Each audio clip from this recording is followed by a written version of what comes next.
What's up, everybody? Welcome to the Fan of Life show, Fan of Life podcast. Today's conversation, I get to sit down and talk to Jennifer McGillis. She is based out of Cincinnati and someone that I have been following on social media because I caught one of her stories that I'll have her share that really resonated with me because it's about overcoming, and mostly not just overcoming obstacles, but overcoming oneself in terms of fear. Because I think the misconception of successful people is they don't have fear. I want to let you guys know right now, I'm fearful every day. Most of the people that I know that are successful have fear every day. We don't try to rid our fear. We go through our fear regardless of how we feel. And I think she does a great job of explaining that through her life experience and her life story. I love bringing on people like this because I believe she can touch people and communicate in a way that I cannot. So my job, if I've done it well, would be provide a conduit for her to share her story, which is a wonderful one. So without further ado, I'd like to invite you to listen to my conversation with Jennifer McGillis. Jennifer, good morning. How are you? I'm really well. Rick, how are you today? I am great. Great. Well, Happy New Year. And to you, I hope your 2022 is off to a good start. Well, mine is. And you know, it's funny because I never know when to stop saying Happy New Year. I always keep going. I think the rule of thumb is January 31st, right? We get to say it until January 31st.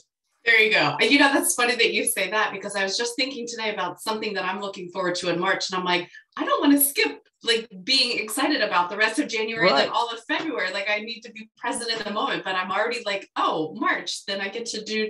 So we have to just be more mindful and more present, right? And stop being so forward thinking all the time. I couldn't agree with you more. I tell you what, I mean, I'm sure you're the same way. We kind of live our life by the calendar, right? Yeah. And it's events and it's milestones and this and that. Yeah. And we forget, holy heck, it's Wednesday. Let's just relax for a little bit. I know. Yeah. In my line of business, I've been doing this for a while now, but I have learned that if I don't create the boundaries, there are no boundaries, and they'll just be, people will just take advantage, and they're not intending to, right? But that's also me not being mindful of myself to say, sure.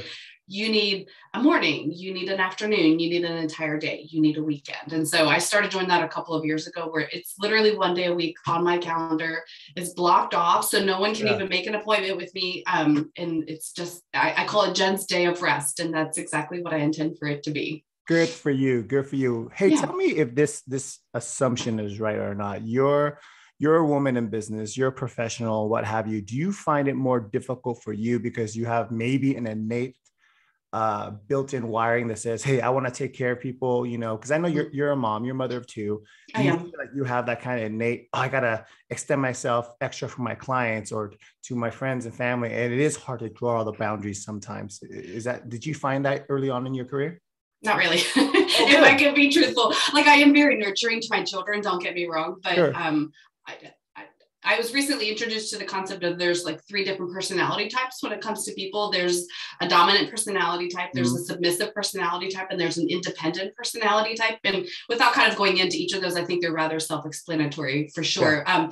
But I am very much an independent, and I almost require the people that I'm going to consistently stay in some level of relationship with, whether that's a personal relationship or a professional relationship, to also take on some fair amount of independence for themselves. I'm not going to do it for you. If you want it, you need to figure out how to make it happen. I'm happy to help in the capacity that I can, but I'm certainly not going to do it for you. And that makes me sound a little cold and callous, but no. From my perspective, especially as a single parent, I knew and know that I have a very limited amount of time in the day. And if I'm not intentional about all of the time that I spend, that I can't get wrapped up in the minutia of other people. And then I don't accomplish what I need to have taken care of, whether it's me personally or me professionally. I have to take care of myself and my children. I agree. And I think it's important to have that sovereignty, your own time, your alone time, your reset time too, because the reality is everyone gets burnt out, right? And the quality of you being a mom, quality of you being professional kind of dwindles if you're not recharged, if you're not refreshed. 100%. I could not agree more. 100%. I just had a very personal and extensive conversation about this over the weekend of like, you have to step away sometimes from your relationships, from your family, from your from your professional and just go and recharge. Do what makes you happy for a day, a weekend, a long week, whatever you want. And then you will come back refreshed, more patient, more loving, more everything in a better place to be able to be more of who you really are. I love it. I love it. Yeah. Well, tell me a little bit about yourself. We're going to dive back and forth into various, depths of the pool here. We'll dive into the deep end first. One of the things that caught my eye and how I discovered you is through, your social media. I think one of my friends recommended you, because I think you're in the same industry in terms of real estate. But you had a post recently, kind of just giving your thanks, your gratitude, kind of just to the ether, right? And I read your post, and it really moved me because the general idea behind what you said and your accomplishments and your battles and your struggles is, the story of triumph. And the story of triumph sometimes, most of the time actually, is not pretty. Most of the time is grueling. Most of the time there's a lot of quiet times, tears in the showers, et cetera, et cetera. But the whole point to that is, the human spirit can overcome if you're willing to work, right? So we'll dive into where you are now in just a second, but give me a little bit about your background. I know you have some military background as well. So, go into all that stuff if you don't mind. Sure. No, I don't mind at all. Let's see. I'll give the high level version and we can kind of break it down a bit if you have questions specific to anything that I say. So I'm one of 7 and a blended family. My father married a woman who also had a couple of kiddos, and then they had some kids together. So I'm one of 7 in that capacity. And money was very, very tight when I was growing up. I think I shared in the post that that my father was the only one that worked for a number of years because there were just so many little people at home that required attention. My stepmother did not work, and it just made, I guess, financial sense for them, for her to stay home. So she stayed home. My dad worked at a local grocery store here in Cincinnati, retired from there after 20 or 25 years. But, at the time, $30,000 to feed 9 mouths is not a lot of money. So there was nothing extra. We did receive government assistance as far as like WIC. We called it WIC. I think it's also called Women, Infant, and Children. It might even be called food stamps today. I don't know exactly what the classification was. I was single digits old, so I really didn't have a concept, except I knew that, on a certain day of the month, it's like a big food package delivery would come to the house, and there'd be cheese and peanut butter and crackers and just the staples of things. We had a lot of meals that revolved around those types of the ingredients that were being dropped off. But I knew very, very young that was not the life that I wanted to have for myself. I even remember saying to my father, I want to say I was about 6. I said, "Dad, I have to get out of here." And he's like, "What?" And he's like, "I have to leave Cincinnati. It's way too small for me, and I need to go and do other things." And like, what 6-year-old has the awareness and the cognizance to be able to say to a parent, like, I'm leaving the city? But he didn't understand and he didn't get it. But at 17, I did leave. I left, and I lived my last year of high school with my mother in Lexington. And shortly after that, I realized, I'm done with school. I feel like I graduated, don't get me wrong, but like the idea of going on to college right away, like most of my peers, was not something that was appealing to me. I was bored at school, and I didn't want to participate in that boredom any longer than I had to. So I worked for about 6 months, and I realized, like, okay, this is taking me nowhere. I'm not doing this. I'm not going to just keep working with no skill set for myself. So I joined the military. I spent 4 years in the Marines, and I loved every single minute of it. I made so many friends. I learned so many things about the world, about myself, about how I fit into the world and how I operate within people that look different than me and come from different backgrounds than me. And I just had a great time. I got to travel. I got to do some really cool things. And I don't know, I got out of the military, married a man that I had met in the military. We were married for almost 12 years, 2 beautiful children together. He and I are still friends, but it was not a good fit. We were growing apart from each other. And but while we were married is when I acquired my real estate license. And it was fun for me. It was something that I would just kind of do, not necessarily part-time, but the money that I made with regards to real estate was like the fun money, right? Like his money paid the bills. And even then we were not flush with cash, right? Because I stayed at home with the kids prior to getting my real estate license. So once again, single income for a family in the 21st century, not so easy to accomplish. Right.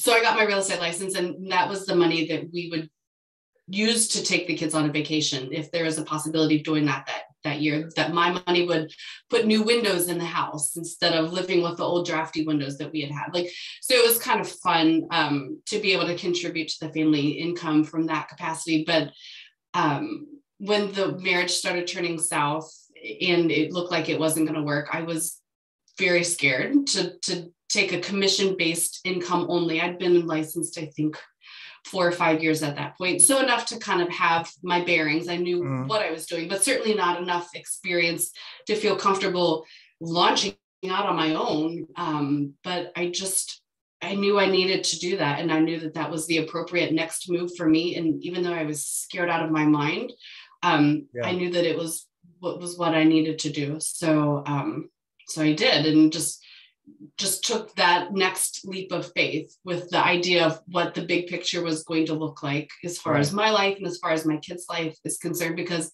to come back to what I said a moment ago, when I was a child, I knew that life of poverty, that life of no choices, because there's no money to have choices, that is not the life that I wanted for my children. And it certainly is not the life that I want for myself. So, even in that fear of like, am I really going to, I have goosebumps right now, just even thinking about like that place of making those decisions, right?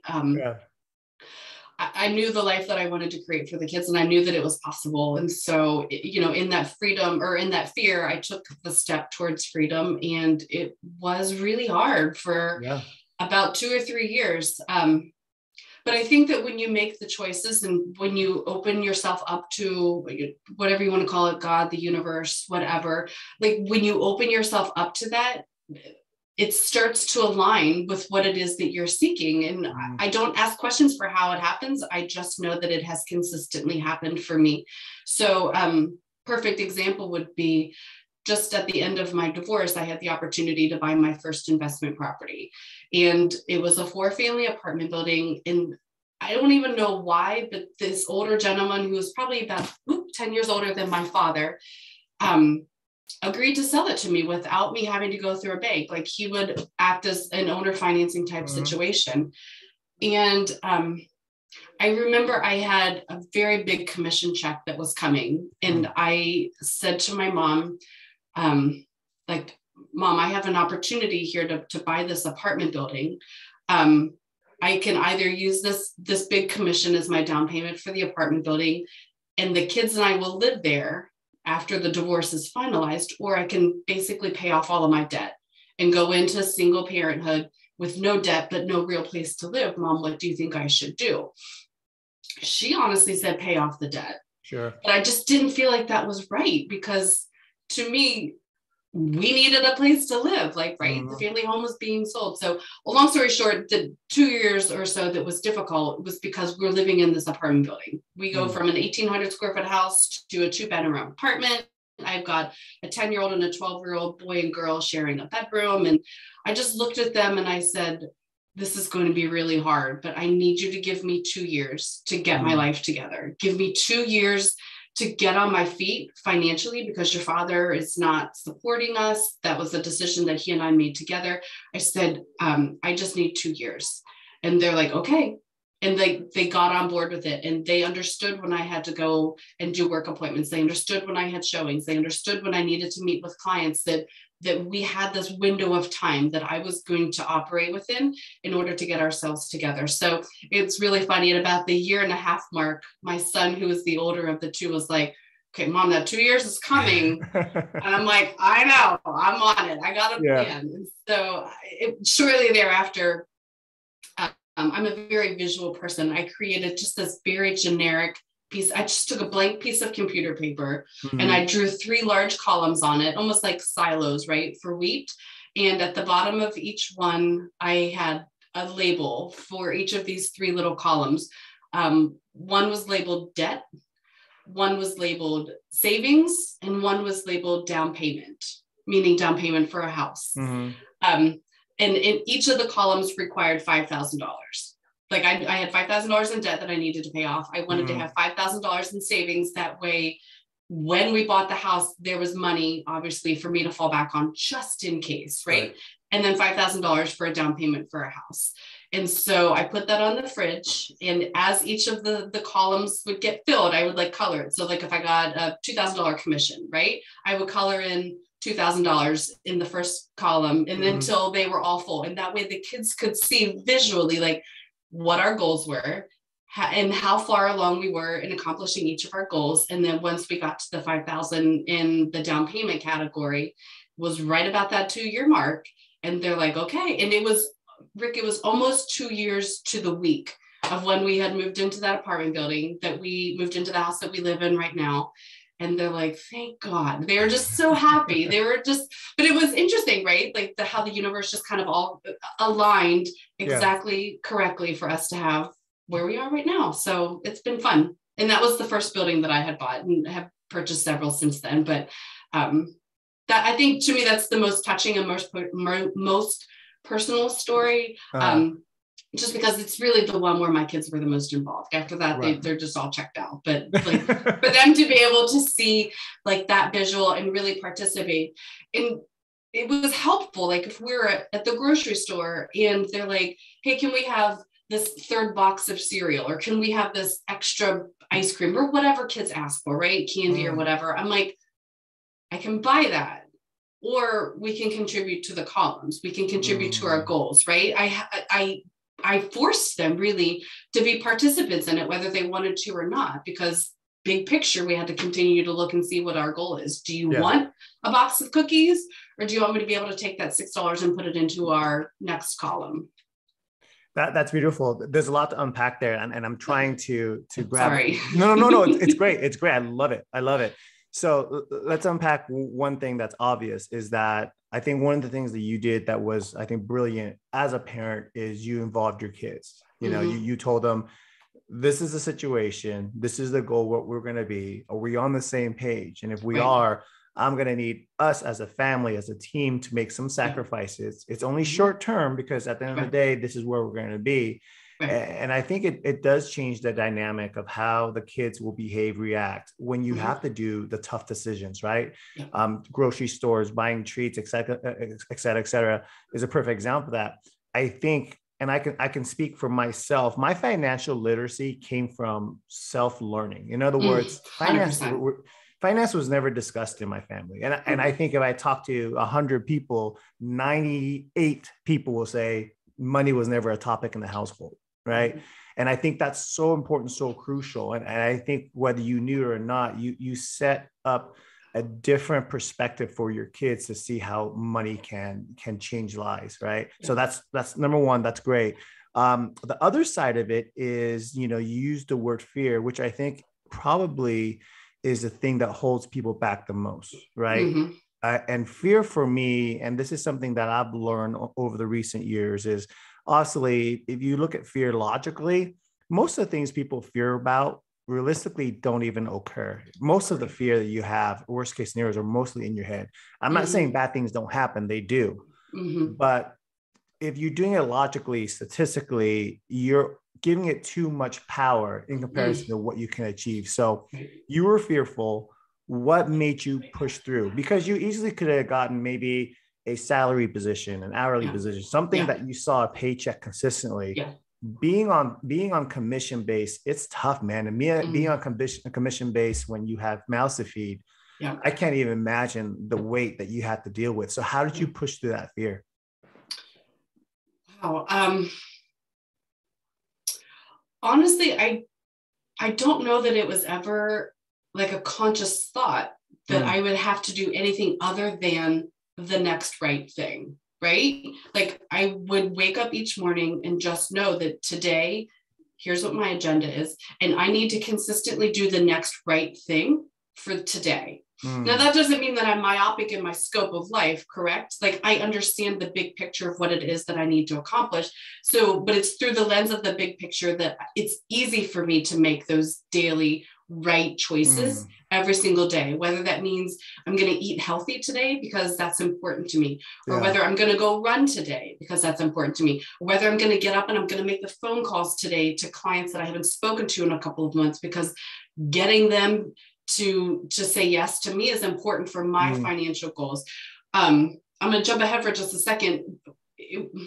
When I talk about creating the life that I wanted to create for my kids, right? Other than just having the house, I knew that I wanted them to have really good educations. My kids are both, as most parents think, I'm sure, really intelligent children. I wanted to give them all of the opportunities that I could possibly give them. And for me, that also meant a private education. So, or trying to put them in the best public school opportunity available to them. Initially, that did look like private school. So, but who has the money for that, right? If I'm a single income parent on a commission-based salary, the idea of sending both of my kids to a school that is a healthy 5 figures each per year felt unreasonable to me. It felt unattainable to me. However, to come back to it, I would make the phone calls. I literally would knock on people's door with a pre-formed letter that I had asking if they were interested in selling their house. I was scared out of my ever-loving mind because it's fear, right? And it's rejection. No one wants to be rejected. No one wants to be mocked. No one wants to be made to feel anything other than loved and amazing and cared for. But that's a big leap of faith to walk up to a perfect stranger's door, hour after hour, day after day, week after week, knocking, with the fear of them saying, get the hell off my front yard. But every single time I took a step up their front porch, and every single time I went to knock on their door, I thought to myself, my daughter is going to a private school. My daughter is going to a private, like, this is my motivation for making sure that she gets into the school that, one, she wants, and two, that I can afford to pay for. So it was easy for me to put my fear aside because it wasn't about me. It was about being able to provide something better for my children. So how do I do it? I just do the next right thing all the time, without question, without ceasing, without failing. And through those deliberate, daily, hourly, momentarily decisions, it all just falls into place. That's beautifully stated. I heard one time, I forget who I heard it from, because I'm not this smart. I steal people's ideas because, I have a lot of mentors. Basically, he told me, he said, some of the biggest challenge that people do is obviously, everyone knows about the overthinking, right? Overthinking, paralysis by analysis, or what have you. He said, in life, for the most part, it's one foot in front of the other. And if you can control one day at a time, all you got to focus on is doing and conquering the day. The day will take care of itself, and everything else will kind of fall in line. And you're a testament to that. And you described that beautifully. And anyone that's listening, I want you guys to kind of really get that concept ingrained in you, because I think people have grandiose ideas of what success is or what they need in their life. But what they have to do, where they're lacking, is they got to chunk it down to, what does it mean for me this month? What does it mean for me action-wise this week? What does it mean for me action-wise this very moment? And you got to take those small steps. And it's through the test of time that we've seen it, right? Tried and true. You said it way better than I did. So thank you for that. My pleasure. So how did it feel? Bring us into the feelings to make it tangible for the audience. So when you got the keys to your house and you were able to move out the apartment complex, that, by the way, you own. So it's not like you were just a tenant. So congratulations on that. We're going to talk about that decision in a little bit. Okay. But for you to set that 2-year goal with your kids, and for you to get the keys and you walked in the house for the first time with your kids, I'm sure you can still remember it, right? So bring me in that moment. How did that feel for you? Wow, it felt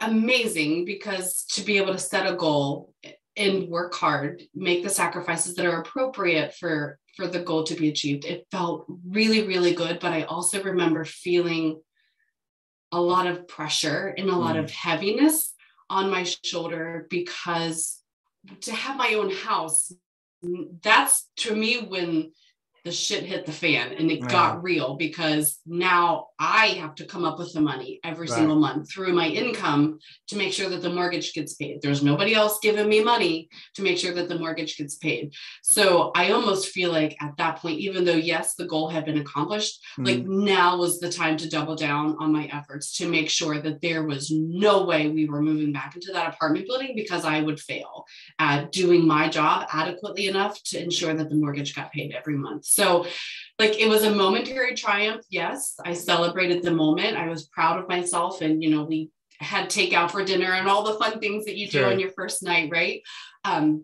But like, it was very short-lived. And it was like, okay, now I need to make sure that I really am stepping up the efforts, because I will not take a step backwards. And that's just kind of how it went from there. It's almost like you have to grow up all over again, right? Yeah, 100%. Yeah, I almost remember with more clarity how I felt the first night that I moved into the apartment building, which is a little interesting to me because, like, I don't know what your personal story is. Coming out of divorce, it's a shit show, right? Like, it's horrible. It's the worst experience personally that I have ever had. I'm certain that there are worse experiences in the world, but it's the worst experience that I've had in my life thus far, as an adult. And I remember the first night that we moved into the apartment building and we were sleeping there, I sat on the couch and I started crying. I was so overwhelmed with fear, and I was overwhelmed that I had made wrong choices, because I'm sitting inside the confines of the four walls of that building. And there are 3 other tenants that it only occurred to me in that moment that they're relying on me if anything goes wrong. Like, if their toilet doesn't work, that's my job now. If their fridge stops working, that's my job. If the heat doesn't work, I have to be the one to figure it out. And I don't know shit. I know that much about home maintenance, right? I'm a little bit handy, but not enough to qualify myself as like a landlord. Like, who put me in charge? I was suddenly, so I'm crying because I'm like, who do I think I am to be this person? And who do they think I am that they're going to call me and think that I know enough to fix whatever the problem is? Like, that was a more monumental moment for me, I think. But again, I gave myself the moment to like have the freak out. And then I'm like, I got it. I'll figure it out. I will always figure it out. I love that attitude. And I think, you know, obviously you're a strong person. You are motivated. You have a driver personality, as I can tell. And sometimes I'm sure people look at the end result where you're at now. They go, well, of course, Jennifer can do it. She's always been like that. And I think what people forget is at the end of the day, it's okay to feel the fear. I think it's important for you to feel the fear. I think it's important for you to feel the overwhelmness of your decisions and what have you. But the key in what you and other successful people that I always talk to is they only make a pit stop there. They don't live there. No, that's the biggest difference, right? Living in the fear and living in the wallowing, that's what stops people. So, you know, for you, those moments of feeling overwhelmed, I'm sure it wasn't a one-time thing. I'm sure it came, you know, in floods at some times. I'm sure it came and went. But like you said, what other options? You made your decision. So you're going to take one foot in front of the other. You're going to continue. I'm going to go back to that first building really quick. So before we talk about that, I want to give a quick disclaimer. We are not a financial channel. We are not suggesting any financial advice. Seek out your own due diligence and professional advice. We are only sharing stories. Your mom giving you the advice of paying off your debt. I will tell you, for 90% of the people out there, that's probably a good idea. And I would say 99.9% of the parents out there will give the same advice. I know my parents would have. Yeah. Knowing what I know now, understanding financial literacy, you made obviously the correct decision. And just really short, you have to look people at your finances. And I know debt is a bad connotation, and consumer debt, especially high interest debt, especially is horrible. It can cripple you.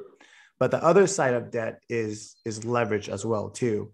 So speaking from a real estate standpoint, you basically took analysis of your situation. You had some cash from a commission. You had a debt that was standing out here that you could pay off, but then where would you be? You would be at zero.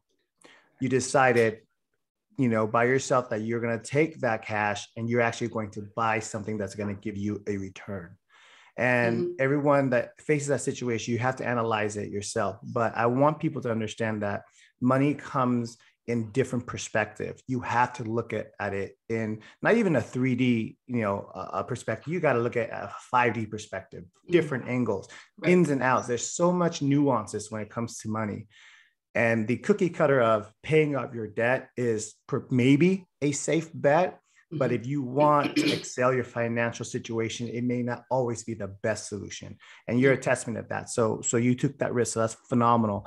So why did you go against your mom's suggestion? I mean, was it a gut feeling? What was it that made you do that? Oh, she's probably going to hear this. So it's okay. I feel like all of the choices, Rick, that I have made in my adult life, whether it was joining the military, getting married, buying property, how I parent, how I live my life. I have looked at the example of my parents and I've said, that's not what I want. I want different. I want better. I want more choices than what was perceivably available at the time. Sure. My mother is incredibly good with money. Don't get me wrong. But I think that she has a very small scope of how to manage her money. I don't want to give away her business. She does well, don't get me wrong, but had she employed people to assist her along the way instead of just being in her own space about it, I think that she could be in a much better place. So because I understand her and I understand her personality and I understand how she makes her choices, it was easy for me to listen to the advice that she gave and not judge and not say, Mom, that's the stupidest thing I've ever heard. Why would I do that? I recognized her, I respected her, and I just simply said, thank you for sharing that with me. I think what I'm going to do is this. And so I made the choice that I made largely because of what you said, right? Like I needed a place to live. I didn't want to be debt-free, but no savings. How am I going to put, if I were to go down that path for just a hot second, right? Sure. So I'd be debt-free. I'd have no savings. Oh, I didn't even mention that I also had to pay because of where we were in the economy. Now, I was a licensed agent at this time, but I also had to pay for us to be able to sell the family home. Like I had to bring money to the table. Remember when people were having to do that? So there was no money available for me to be able to like do a security deposit in first month's rent if I'm renting a place instead of buying this place. And so I just knew that it would work out. And I didn't know how it would work out. I just knew that it would work out. And like worst case scenario, I could ask my mom for money. I didn't have to. I don't want to. That's never my agenda. But I knew she would help me if I needed it. But I didn't have to employ that tactic. Thank goodness. We were able to kind of stand on our own 2 feet, meaning the kids and I were able to stand on our own 2 feet. And we just made it work. And again, that's just the trusting of the decisions of knowing that I don't know exactly what this looks like 2 years from now, 3 years from now, 10 years from now, but I know today this decision supports the goal that I have. And that's how we make those choices. That's awesome. That's awesome. Yeah. My unsolicited advice to people sometimes is, wherever path you're on, look at the people 10 years ahead of you, 15 years ahead of you. If that's not what you want in your life, then you have to find an alternative. And the scary thing about the alternative is you don't know what the outcome is. So you have to evaluate what moves you. A certain outcome that you're not going to enjoy, not going to appreciate, not going to enhance your life, or the unknown. And, personalities are different. Most people will unfortunately pick the certainty, but I think there's, amazing adventure on the unknown. And also you're 100%. A testament to that. So refresh 100%. My memory real quick in terms of timeline. So when you bought your first property to now, how many years ago was that? 8 years. I think it was 2014 when I bought the first one and we're in 22. So that would be 8 years. It was May, I believe, of 14 when the divorce was final. We bought the apartment, we meaning the kids and I guess maybe that's a fun side note. I always have said to the kids, we have a closing coming up. We have a vacation coming up. we have a mortgage payment due because like we talked about before, right? Getting them invested. Yeah. Because I want them to especially when I say we have a closing. Did they do anything for me to get to the closing table? No, not really. But they also, there was a time when I would leave them home alone, right? Like they're old enough that they weren't 5. They were old enough to take care of themselves. But like, I needed them to understand, like, mom's leaving, I'll be back in an hour or 2, but we have a closing coming because of you helping to sacrifice it and make dinner or do your homework without me being right there to make sure you're doing your homework, or you're putting your laundry away, you're playing video games. Anyway, we have these things. So I'm sorry, I forget so we bought the apartment building. The kids and I bought the apartment building in 2014. It was never, ever on my radar to buy investment property. It's never been a lifelong goal that I have. It wasn't something that I thought when I was a kid would be a super fun idea when I got to be a grown up. But this opportunity just presented itself at the most beautiful, divine, perfect time for me. And we took advantage of it. We, again, meaning the kids and I. We were in the building 2 years. I bought the house that we're in right now, continuing to work as a real estate agent. I had a couple of different opportunities in 3 subsequent years to buy other properties. I think, what was it? 1, 2, 3. Yeah. The first one, the next 2, we also did seller financing. I'd like to, as I consider my future in real estate and how much longer I want to be hustling houses, I have to think about, well, how am I going to offset my income, right? Yeah. How am I going to make sure that I still am able to have the lifestyle that I want to have, live the way I want to live, travel the way I want to travel, without having to be in front of clients all day, every day. I love what you said, hustling houses. Oh gosh, yeah, it's crazy. You realize, like, if you're not in front of people, that you're not making money. So hey, I'll tell you what, there has to be another way. There's nothing wrong with that, because I'll tell you what, everything that is active as far as income, active income, is a hustle. You know, I don't care if you're selling Q-tips, it's a hustle, right? You know, we fix and flip, and we have our portfolio too. And at the end of the day, my wife and I, that's the goal of expanding our portfolio, is that we don't have to hustle the fix and flip, you know, active side of our business all the time, you know. Nothing wrong with that. With that. It's interesting how life kind of evolves, right? You buy a building out of necessity. Next thing you know, it becomes a business. Almost accidentally, and then that business somehow then becomes your main focus, and it could be your, you know, your freedom pass, right? Oh, it's not good. It is my freedom pass. Well, there you go. 100%. And there's something that I want to pull out of that I want people not to, you know, to glaze over is, you know, a lot of times we hear the saying, I want this channel to be motivational, inspiring, and all that stuff, but right, but I don't want it to be too much of just empty woohoo. What I mean by that is you read a lot of books, you see some podcasts, and all they're talking about is follow your dream, follow your passion, follow your dream, follow your passion. That's great if you're LeBron James, right? You have your passion, you have your talent, and you have your God-given, you know, whatever. What I want for the majority of people to understand that is okay to find a vehicle that isn't your passion necessarily. Right. That can free you up so that you can participate, and act upon your passion. You know, I think those two things sometimes are good if they're exclusive. So like, you know, for me, I don't love rehabbing. For you, I don't know if you love managing a bunch of houses, but the outcome of that is the financial freedom for you to do whatever it is that you want to do. And anyone that's listening to this, you know, Jennifer and I are talking about real estate specifically, but that doesn't have to be the vehicle for you. In 2022, you can run a business on your phone. You can run multiple side hustles on your phone, you know, figure it out. You know, there's way too much information out there for you to just be stuck. Right.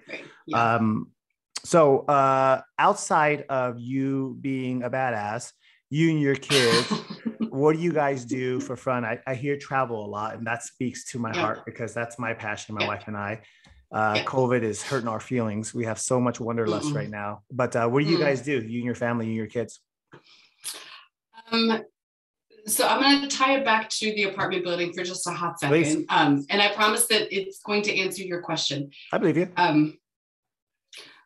when I was growing up, and even when I was married, the lack of additional funds meant we had no choices, right? Our choices were pay the bills that we can pay with the amount of money that's in our bank account, and other things will get paid later. But the idea of a vacation, or the idea of doing anything special, going out to eat, like that was just not available because it quite simply just wasn't there, right?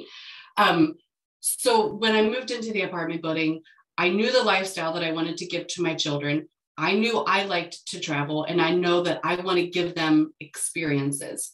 So how do we do that with no money? I got creative. There is a coin-operated washer and dryer that is in the apartment building. And at the time, I drove a Prius, right? So about once every quarter, I would collect the quarters, and we would make an evening of it to lay all of the quarters out on the table. We would roll it up, $300, $200, $400, whatever it was.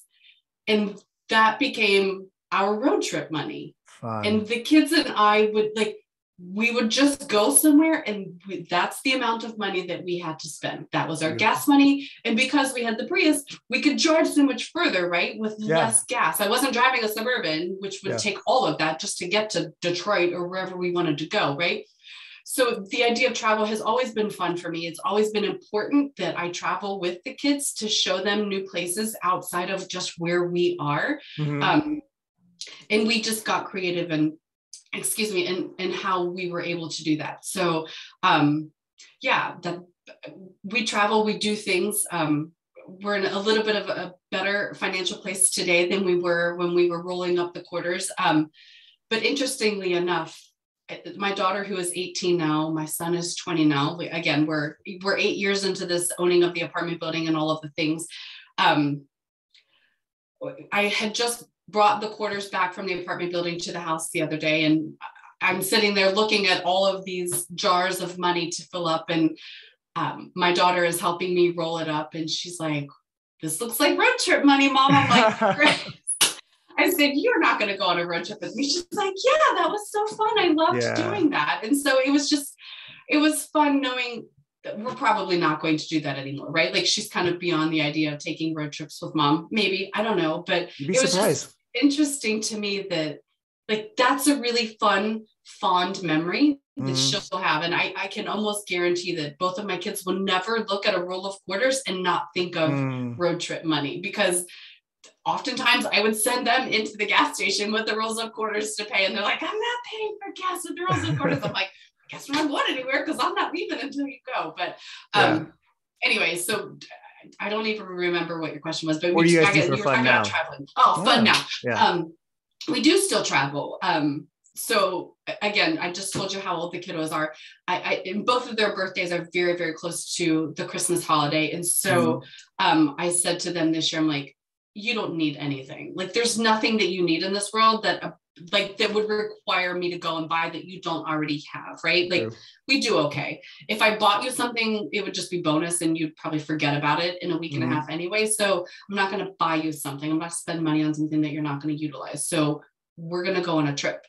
So you tell me where you would like to go, and we're going to go there. And that's going to be your birthday present, right?" So my son, he wanted to go back to Nevada. He loves the boulder climbing and the rock climbing and the desert out there. So we went back to Nevada, and we spent a long weekend just hiking and just really getting to spend time with each other. As he's getting older, I know my time with him in that capacity is going to be more and more limited. So it was very important that he and I get away, just the two of us, and spend some time together. And that was just really, really fun. So we enjoyed that. And we did that at the beginning of December. His birthday is at the end of December. And honestly, my daughter's birthday was just last week, and we're taking our trip next week. And so when I came to her at the same time as I was asking my son, "Where did he want to go?" she's like, "I don't care. I want it to be somewhere warm and somewhere I've never been before." And we even talked about it. The whole trip it's booked, it's paid for, it's reserved, it's everything. She doesn't know where we're going, and she doesn't want to know. I even asked her, if she was getting ready for school this morning, I said, "Are you sure you don't want to know? Because I'm terrible at secrets. Like, I really want to tell her." You want to tell her, yeah. Get excited, yes. And she's like, "I literally don't want to know until we walk up to the gate and I see where we're flying to." I'm like, okay. So I'm very excited. I'm guessing that this will air after next week. Is that right? So yes. I can say where we're going, because I'm dying to tell. We're going to Key West. I'm so excited. Oh, We've cool. never been to Key West before. Yeah. She does not have her passport yet. So so we couldn't leave the country. And I wanted these weekend birthday trips to be somewhere where we could fly in quickly and not spend a whole day traveling, right? We could go and we can enjoy each other and enjoy the destination of wherever we're going. So I'm looking forward to that. It's going to be a lot of fun. That's fun. So some warm weather, some beach, some pampering, spa days, great fun food. So that's phenomenal. That's phenomenal. Yeah. That's actually right up my wife's alley. The rock climbing, I'll do with your son. So fun. Yeah, we loved it. Yeah. So at the end of the day, that's what it is, right? I mean, you tell me, it's the freedom. It's the one. It's the ability to go to your kids and go, hey, look, we have food in the fridge. You got a roof over your head. You have a solid education. The things that you need are very minimum at this point. What is it that we want to experience together? And just giving them literally a blank canvas to design their own memories. I think it's so powerful. And going back to what you said earlier, that wasn't your reality growing up. And it definitely wasn't mine. You were on WIC. My family was on welfare. I support and believe in those programs heavily. I just don't, believe in the abuse of it. Right. So we got to be careful of that, but that's another topic for another day. And to come from where you came from and to give the options to your kids like that and be able to be the master of your own destiny, it's powerful. So I told you this was going to go by pretty quick, right? So the conversation going by pretty quick. I would like for you, if possible, to leave us with maybe some tidbits, maybe some of your beliefs to help encourage people that feel stuck or are on the fence of greatness, nudge them over a little bit. So if you have anything that you want to kind of part ways and give your parting words, I would love to hear it. Sure. I do. Even in the difficult moments, right? In the fearful moments of not knowing what's coming next, where the next commission is going to come from, or all of the things, it has just been part of my core DNA to have gratitude and to recognize that even in the tough spots, that there is a lesson to be learned in everything. And so I marry those two concepts together of, I don't understand why this difficult thing is happening right now, but there's a lesson to be extrapolated from it. So let's think about what that might look like and how can I be better? How can I learn from that lesson?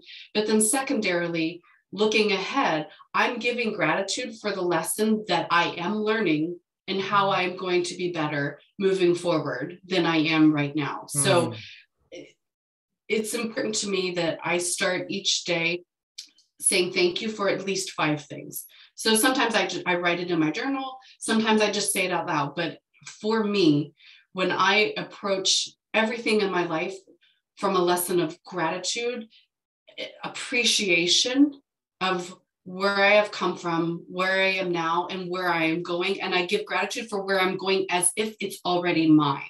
I have no idea what it looks like, but I know what I want. And so I'm thankful that it is coming to me. I think from those perspectives is really how it is easy to make the next right decision, because you just trust that it's coming. You brought a smile to my face. That's one of my favorite words, gratitude. And when you practice gratitude, I mean, Jennifer, you tell me if this is true or not. You literally do feel. 100%. You do. It 100%. Does affect the way you feel.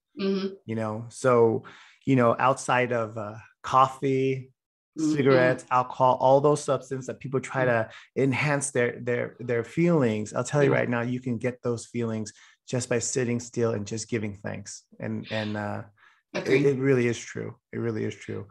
I would suggest that if anyone is feeling a way, like kind of in that moment, like stuck in the muck, so to speak, right? Like you can't see the forest for the trees, you're stuck in the darkness.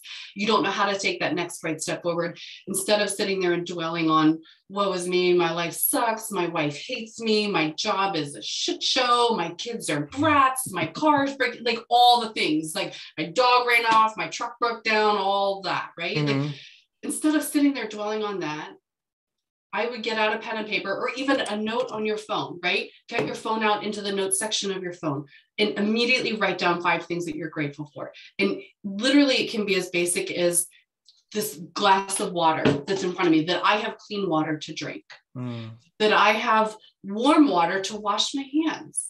I have a roof over my, it doesn't have to be, I have gratitude for $100,000 in the bank. No, start where you are. And then your gratitude will grow as your life and the blessings in your life grows. Yes. Your gratitude will grow because the more you have more of it. I love gratitude. And I can't say enough wonderful things about it. It's so powerful. Miss Jennifer, it's been my privilege, my honor to share some time with you. One of the cool things and the blessings in my life to be able to do this with people like you is they are from all walks of life, all over the country. And now I have a reason to go to Cincinnati. Yay! I will be staying at one of your Airbnbs, so I'll book that. And I'll check out the climate and the environment. I just won't do it right now. No, don't. Yeah. In Cincinnati, the sun leaves like mid-November and it comes back about end of April. So you come anytime, May, June, July, August, September. You got it. You got it. I have family in Pittsburgh, PA. I have properties in Pittsburgh, PA. So I know what cold is. I'm a West Coast boy. Okay. People that live in the West Coast, when you think it's cold, it's not cold. There's a different level of cold. So I will be connecting with you in person as well. It's been my pleasure. And if your daughter's listening, enjoy your trip to Idaho. Okay. Wink, wink.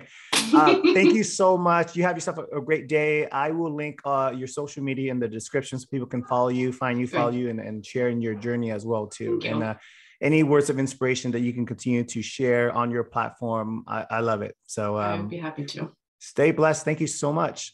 Thank you, Rick. Have a wonderful day. I appreciate you so much. Of course. Thank you. Take care. Bye-bye.